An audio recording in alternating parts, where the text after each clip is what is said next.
Hello and welcome back to the channel. In this video, we'll be talking about Microsoft Excel for chemical engineers, why it's important, examples of operations or tasks and activities that you can carry out in Microsoft Excel as a chemical engineer, and how you can take this knowledge further.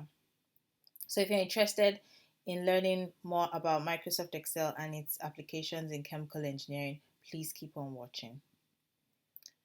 So why is Microsoft Excel important? The first thing to note about Microsoft Excel, especially in conjunction with chemical engineering, is that many of the software that we're used to, such as HYSYS, Aspen, and DWSim, which are process simulators, or indeed any other engineering software, such as safety analysis and simulation software as well, are connected to Microsoft Excel and indeed any other spreadsheet application. So, for example, it's you can export information or data that has been data results that you have gotten from your simulations into Microsoft Excel, and you can also upload some data.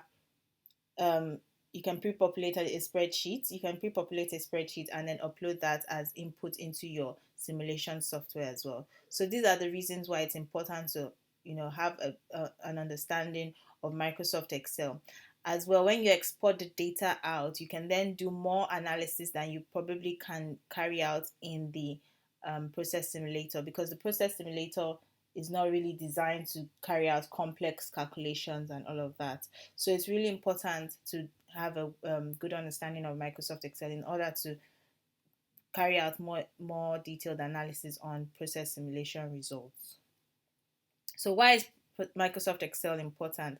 Microsoft Excel can be used for different functions, and we'll just go through four of those functions. So one thing is data entry and storage. So like we said, you could get data from your simulation, or you could even get data from laboratory or site activities as well. So you can get this data and store it in a suitable format, and that's something you can do in Microsoft Excel. You can take it one step further to analyze this data, so you can look into things like what is the maximum and minimum entries, numbers, or how many times do you get a particular, say, alarm or things like that. You could analyze the data, group it into different categories, and just get more information about that data. Now you can also then take that data that you've analyzed and report or visualize it. So you can do things like you can do things like create graphs and dashboards or charts as well. And just to give a better understanding, as they say, a picture is worth 1,000 words. And so when you have that data represented or visualized in a certain way, it carries more meaning to whoever looks at that data visualization. You can then also take that data and use it to predict what could happen, say on your site or in your plant or in the laboratory. So these are just things that you can do in Microsoft Excel, once you get different inputs from, say, your site data or your laboratory data, or even your process simulators as well. So examples of operations that you can carry out in Microsoft Excel. So this is by no means an exhaustive list, but I'm just giving examples so that it can also stir you up to know what sort of things you can do in Microsoft Excel. So for example, you could get laboratory data on a water acetic acid system, and you can look at that data and try to plot it against say ideal equilibrium condition data as well, and that will give you a better understanding of the vapor liquid equilibrium system that occurs for water and acetic acid. You could also look at an ideal gas law and compare it to the Redley-Kwong equation of state, and you're able to see how much a particular gas deviates from the ideal gas.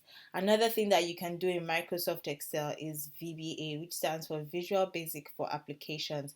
And what this does is to help automate tasks. So you can go from automating simple tasks such as, repetitive tasks that you have to carry out on your spreadsheet, and even, programming complex equations and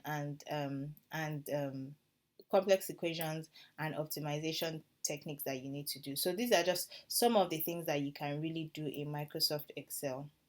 So I hope you learned something from this short video. Now go out there and find some data to work with. I'll also be producing other videos on specific tasks that we can do as chemical engineers in Microsoft Excel. So please watch out for that. And if you need any help, just send an email to the email address on the screen. Please don't forget to like, share, and subscribe to this YouTube channel as well. Share the video with your friends and colleagues who you think might need it. And if you have any questions or any things you would like to see in the video as well on spreadsheets or other topics relating to chemical engineering, please share them in the comment section below, and I'll see you in the next video. Thank you.